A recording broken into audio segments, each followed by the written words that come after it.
I did a talk at McGill University. I think twice a year they run a really big conference, and it's virtual. At least the last few times have been virtual because of COVID. So as a speaker, you do it through Zoom, Right. and I ended up getting invited and as a speaker because in the session that happened 6 months prior, 7 or 8 months prior, the only they run these things for several days, and it's basically speaker after speaker after speaker all day long. You just sort of pick what Zoom sessions you want to drop in on and register for and whatever, right?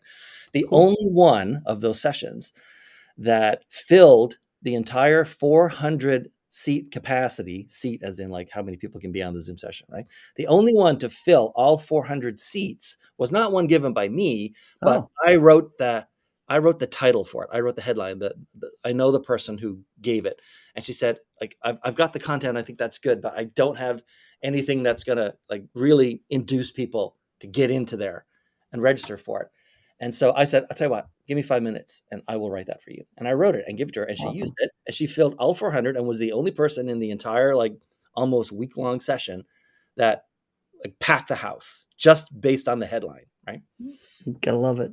So I get invited back and say, hey, like, would you come back and do a whole thing? So the one I did, it was last August, I think, was um, how to live rent free in other people's heads, what a ghostwriter knows about audience attention. I love it. Yeah, it was a pretty good talk. It was a lot of fun. I got a lot of feedback from it, a lot of good feedback. And I decided, you know what? After a few people have, it's now on my YouTube channel. Like if you look for Way Creative, 2 words, WAYE is my name, right? Way Creative on YouTube, you can find it there. I think it's still called like How to Live Rent Free in Other People's Heads. And a few people having seen it or even heard about the fact that it exists or they're on my mailing list, they said like, why don't you make like a little course about that? And I made courses in the past, online courses, but I don't generally make courses. I Mm, went ahead and workshopped the talk, made it a little shorter, punchier, some more examples and stuff. It still needs more examples, but more examples. And went to an advanced Toastmasters. You know what Toastmasters is? Like I the do. nonprofit where people sort of learn public speaking. Well, Yes. they're like regular Toastmasters clubs, and that's 95% of all Toastmasters clubs. And like literally anybody, even if you're petrified of talking to a crowd, can join there and learn. It's a great program and It is a costs great program. almost nothing, right? They cost like, I don't know, $25-$30 every 6 months, and it's really just to cover the cost of the club. They're not making a profit on it. They're a nonprofit. Yes. But there's like a 5% of Toastmasters clubs where advanced, like professional speakers and all those guys kind of hang out, right? Hmm. And I belong to one of those. And I attended one on Saturday and workshopped my talk. Like I redid the talk a little bit and gave it. And all of those people, and understand, these are people whose job it is as professional speakers to get and keep or get back audience attention. Yes. And they said, could you make a course out of that Of with course way you could. more examples for us so we understand how to do what it is that you're doing? Because remember, I'm not the one speaking, I'm writing what other people say. I don't Sure. normally speak to live crowds except through a camera like this. And so I started looking at that and I started thinking about it. And that brought me on to the whole online course. And is it a scam or a ripoff kind of scenario? And it has to do with this. I can tell you that for the courses that I've made over the years, and I don't think I've ever charged for a course. I make them because I'm working through a thinking slash creativity slash boredom process. And I have all the content. Why not just like make, a course and send it off? Almost everyone on my mailing list has come there by signing up for a course that I did, a free one. Right? And the abandonment course rate for online courses across the board, just generally across the board, which means some of them have 100% and some of them have less. But the abandonment rate, which is the rate at which someone doesn't even watch all the videos in an online course, never mind like does the exercises, is 90%. It's very high. It's so high that there's Yeah. a whole other movement, in case you've ever come across it, from companies like Maven and Section 4 and stuff, where they have what are now called cohort-based classes, online courses, Hmm. where there are videos and stuff, but you actually go through with, it's not like you sign up and you do it, and it's not like a Skillshare kind of thing. It's like you have to start at a certain date, it finishes at a certain date. You're on a Slack channel with a bunch of people. You might have like meetings with people, like, in your little pod, all Mhm. all in a quest to get people engaged so they get more out of it. I've done some very expensive versions of that and some cheaper ones. Yeah, me Even the too. cheaper one seemed like a waste of money because I got very little out of it given how much money I spent. And so I don't think that's the example. That's the way for most people to go anyway. Yeah, But so why what go ahead. well, no, I'm just thinking through what you said. So a lot of times you get through something like that and you go, "Gosh, I didn't get anything out of that." And you just kind of feel like Yeah. you've been scammed even though it just didn't fit into your repertoire or your program at Mm. the time. I mean, it's hard You to know if needed a to course is complete it. gonna be good, right? Yeah, Because obviously yeah, you don't know what's in it fully until you buy it. until you jump into it and take it. But I do know why most people buy online courses. Mm, There tend to be three reasons that override most of the other reasons. The first is a hope for transformation. mhm. That this is the thing. This is the course. It's been pitched to you, or you just have decided and made up, in your own mind, the conviction that this is what you've been missing so that you could be successful in whatever it is you're going to be successful at. Yeah, And the hope of transformation is, I think, the number one reason people buy online courses. And then the number two is to find out how somebody did something or how you could do something. to Like get the sort same of result, right, to get like the result. behind the scenes, behind the curtain. Here's how this was all put together. You're a customer, or you buy this, or you bought this course, or you enjoy my YouTube channel. Like, here's how all that's done so that you could replicate it on your own, right? Sort of like a Mm. shortcut to the positive future. Yes. And so, the hope of transformation really, the shortcut to a positive future is kind of its own reason. It's like, you will bet you have a problem, and this will like magically make it go away. Yeah, and it'll help me collapse time Right. frames. Right. Or else to learn Well, how something's done behind the scenes, if not with the promise, but with an implication. yeah, the quantum You leap could theory. you could sort of redo this yourself and make it work for you, kind of thing. Mhm. And I would postulate, I would say that the actual like content and information is the least important reason people buy. Yeah, I And the think so. hope for transformation is by far the most important, By far the most. right? And then, of course, transformation, very hard to deliver on. People give up.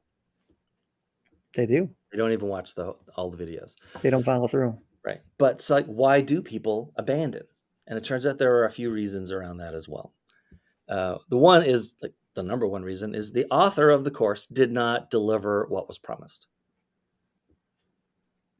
Generally, either like they promised too much, they promised something no one could deliver on, or they just did not or could not deliver on what it is that they promised, no matter how grand or modest the promise was.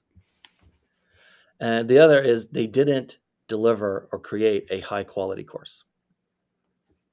And you say, okay, well, like, what's quality in the course, and so on.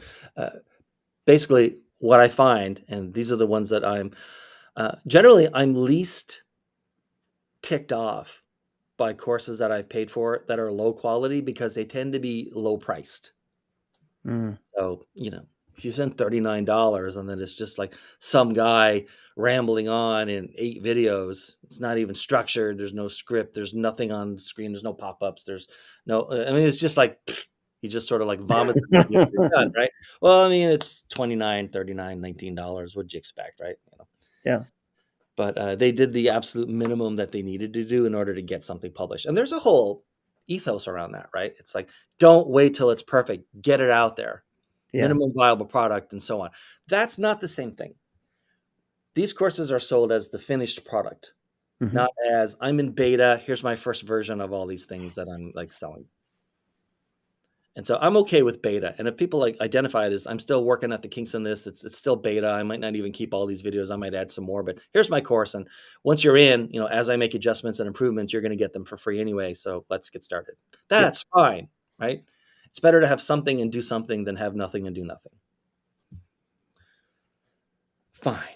But then this is the, as far as low quality, right? This is the main reason that online courses, almost all of them, are low quality. Mm. And it's that the best way that I can sum this up is I was in a meeting once where we were talking about how to create materials for a group Mm-hmm. and for an internal group. Is a big company in the internal group, so it was like a product marketing kind of group, and then there was like another group that they were making stuff for. And I was talking about, okay, so like when are we going to do the revisions? How are we going to like rework the copy? Right. Are we going to where are we getting our stock footage and our stock images from to make it like visually arresting? And how are we structuring it and like keeping them interested and re-earning their attention every few minutes and so on. And the other person who was sort of responsible for a big chunk of the actual like creation and making it was like I don't know why we would do any of that. I mean, the quote was, all we can do, Dean, is give them the information, and Mm-hmm. what they do with it after that is up to them. And she and I were talking in very different worlds, Mm. right? Just because it's valuable doesn't mean that anyone's going to be interested in absorbing it, or ha- or that you should ever expect the audience to do. We talked about like you have to go 90% of the way Yeah. whenever you want to communicate. Anyone in the audience, no matter who they are only on the hook for the final 10% to internalize it, pay attention to it, remember it, internalize it, and use it, right? And so this person was like, no, it's 50-50. Like, we make it, we throw it over the fence. If we want to put 500 words on a PowerPoint slide, it's fine. If we just want to like bury them in data and not even try to editorialize and summarize and all, whatever, just give it to them. It's their job to wade through it and hack through the jungle with a machete and find the pieces that make sense for them. And most authors are very similar. They think that this is a 50-50 arrangement where their job ends at creating some version of the content that they can get out of their brain and into a video. And then it's up to the audience to do a whole bunch of work to figure out if it applies to them, how it applies to them, how they would apply it in their lives, and so on. So all of that is a way of saying, I'm considering creating the course, Mm-hmm. but of course, there's no way that I can get away with making a crap course. No. I mean, just mentally for myself, it would drive me crazy if I knew that it wasn't as good as I could have possibly made it, which means everything takes longer, right? Right. And I don't think anybody can get away with that these days. No, it's really hard. I mean, It's people very like difficult to do anything, that. there's a gold rush, and then it's like, this is just going to be more junk. There was a time when you could, but now you've got Yeah. professional teaching Yeah. going on. A lot of people with Udemy, all professional teachers, Right. Skillshare, Coursera. You got a lot of professional stuff I online. would be fascinated to know what the abandonment rate on Skillshare is. My bet is it's even higher than 90% Yeah, my bet because of is its pretty high. model, Yeah, right? It's yeah, it's it's like, what's the abandonment rate on movies and TV shows in Netflix? It's probably very, very, very high yeah, because it's a subscription model. So you've, other than your base subscription price, which you're only charged once a month and then you kind of forget about, you have nothing invested in any one of these courses or any one of those TV shows or movies. right. It doesn't cost you anything. You haven't lost any money if you stop watching it because it was boring, whether that's a Skillshare. So I bet their abandonment rate is very high. I would think so. I would think But it is for all. hmm? I would think it is for pretty much all of them. Yeah. Yeah. Well, I mean, it's high for everyone, but I bet Skillshares is extraordinary. Even by the 90% standard, I bet Skillshares is extraordinarily high. Yeah, I would think that's true. There's no downside to stopping. Like, you've lost nothing other than the time you spent watching the videos. So I flirted for a while a few weeks ago with a cohort based model, Hmm. but I've decided to start taking the very best, most concentrated pieces of content that I have and converting them into short courses to sell at like very low rates, I think. Micro courses are kind of all the rage right now. Yeah, Courses and converted workshops to courses. right.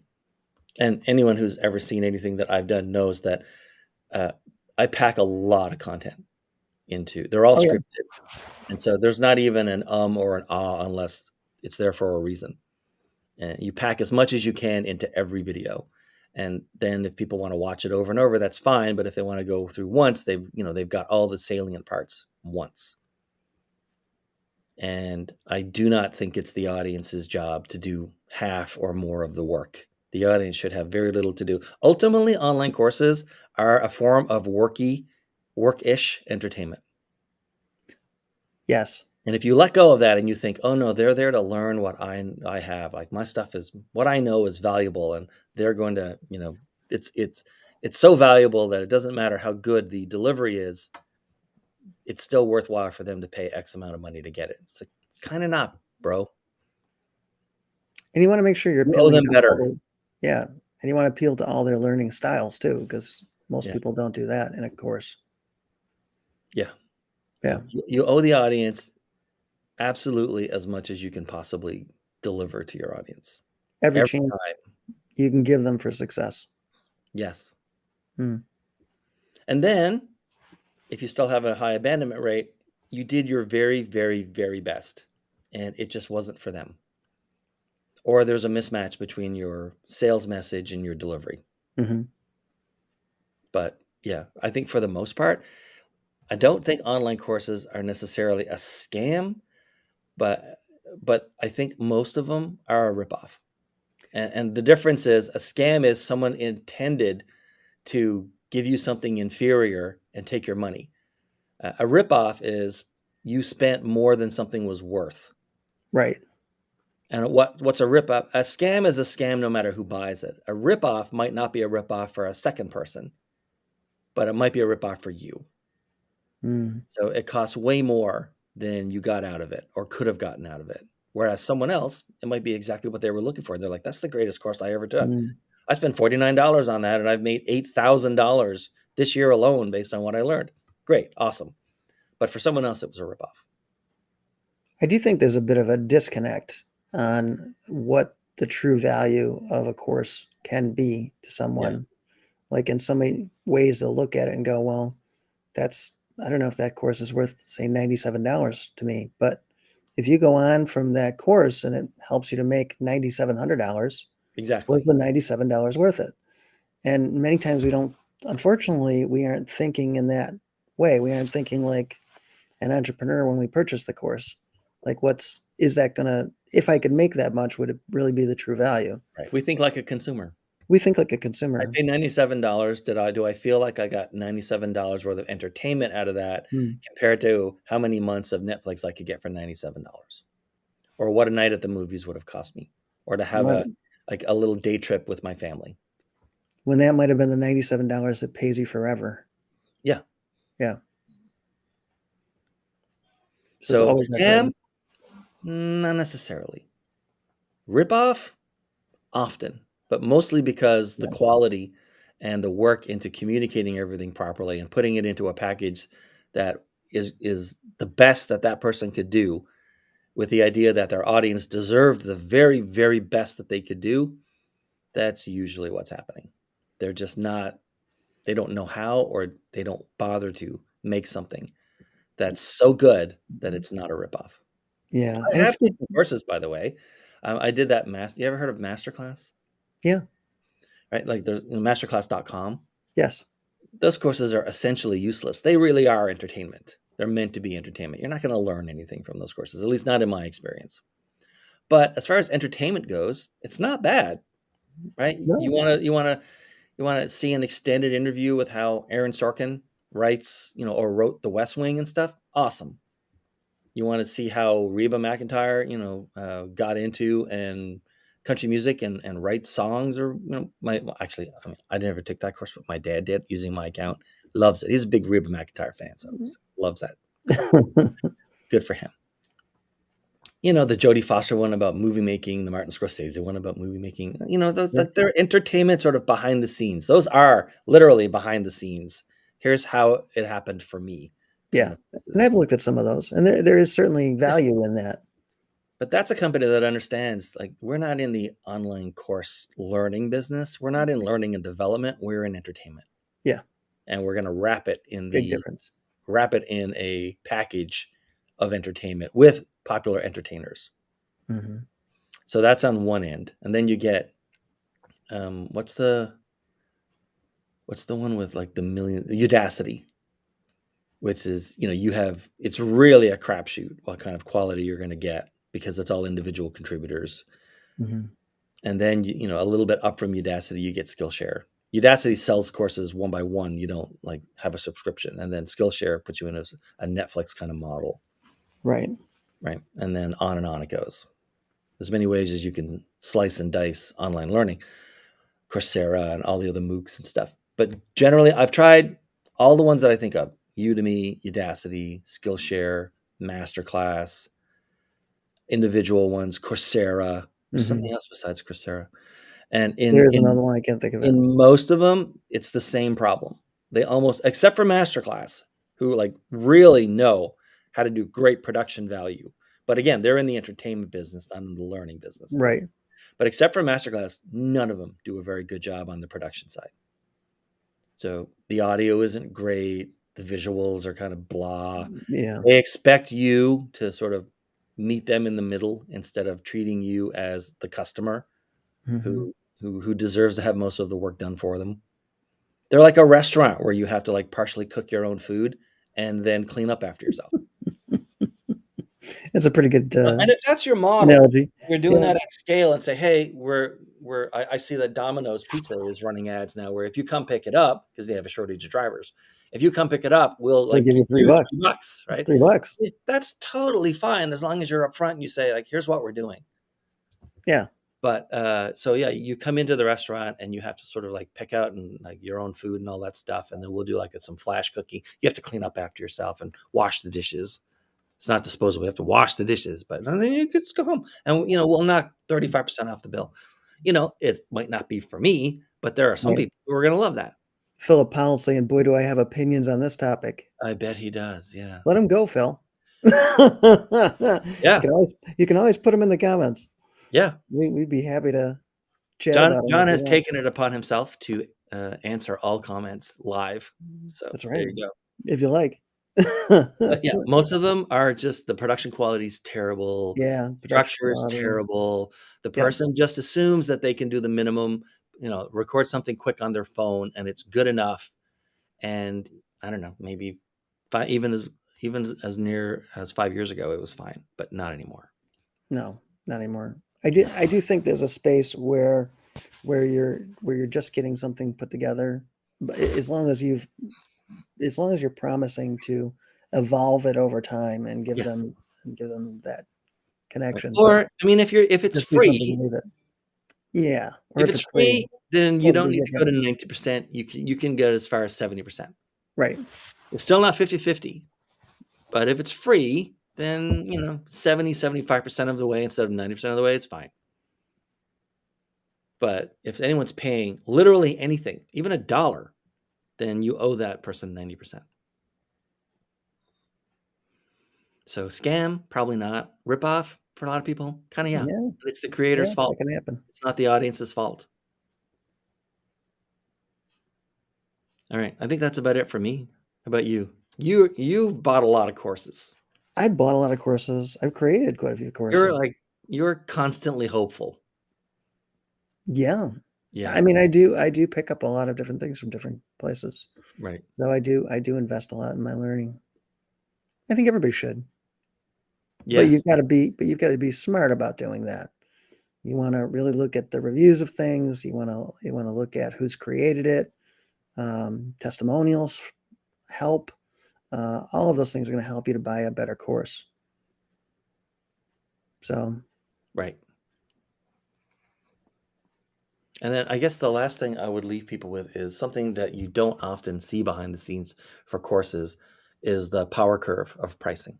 Or mm, don't get me wrong, you see it a lot, but consumers are never told that it's in play. So how this works generally in courses is sort of the power law curve of pricing. Is that if you create a course, let's say and you're charging $100, there are 2-3% of everyone who spends $100 who would have spent $200. And mm, of the people who spent $200, there's 5 or so percent of them that would have spent $1,000. And so on a graph, it looks like, it's pretty flat all the way, and then it starts to curve, and then it goes right up really fast, and then that's a power law curve. Yeah. So in case you're ever looking at a course and there's maybe a $99 version of the course, and then there's a $249 version of the course, and then there's a $1,000 version of the course, that's what's happening. They know that 97, 98% of everybody is going to buy the $99 version, Right. unless the middle tier phenomenon is in effect. The middle tier phenomenon is if you deliberately make 3 versions of something at 3 different price points, so that knowing that most people will buy whatever's in the middle. Yeah, and you can always Just go because and it's in the middle. They figure, okay, I don't want the cheapest, but I don't think I'd get everything out of the most expensive. So it's safer for me to make a choice where I'm going to be in the middle. So there you go. But the power law curve, the reason you get these sort of, it's this much, and then it's this much, and then it's this much, it goes way up, is because, that's the power curve. I was gonna say, and you can typically go back if you say bought the $97 version of a course to try it out and just see if it, Yeah. is something that makes sense, if it's put together well, if it answers, your particular need, to then go back and say, you know what, I'd like to upgrade to a different version. And During most look people will do that. You've seen this, right? If Yeah. you buy the $99 version and you look at the content, whatever the quality is of that content, that's the exact same quality you're going to get in the $1,000 In the version. $1,000 What you get version. in the $1,000 version is access to the course creator. Mhm. You might be part of like an online community or a Facebook group, which costs the creator nothing, by the way. And it's time to sort of moderate the group. It doesn't actually cost them for the platform and everything like that. Right. Right. And so, and generally speaking, you have to really be in the 1 or 2% who are going to get the maximum benefit in order to pay 10 times as much and get 10 times as much. Yeah. That's true. But You if really you're do. that kind of person, that's great, and you should do it. Go ahead and spend the $1,000. But I think the most I ever spent on any course was $4,000. That was for Seth Godin's Alt MBA. That's what it cost when I did it. And that was a cohort-based one where you go through and there's stuff to do every day for like 3 weeks or a month or something, and there's groups to meet with live and all that kind of stuff. It's the whole thing. But Right. But generally speaking, whatever the video, if you look at the videos for the $99 one, and like the audio is so echoey, you can barely even understand what anyone's saying. It's like, I do not want to listen to 10 hours of this audio. It's going to drive me crazy. It's not suddenly going to be magically better. They don't make like crap quality stuff No, at no, no. $99. It's the exact same stuff. They even included in the, and so if In the, it's really that's bad at $99, it's not going to be 10 times better at $1,000. I promise. no, probably not. Yeah. All right. That's it for me. That's it for me. I All can't right. think of anything else I can really add to that. All right. So much fun. Go ahead, buy courses, but understand that it's probably a ripoff. Be careful about what you're buying. Do And if your you're due making them, diligence. make them better. Like seriously, guys and gals, Yeah, make that's the them real better. answer. Make them better. Just make making it, if the people like me who make them better, it solves all of the other problems, including the audience's problems. So let's do that. All right. Agree. Bye, everybody.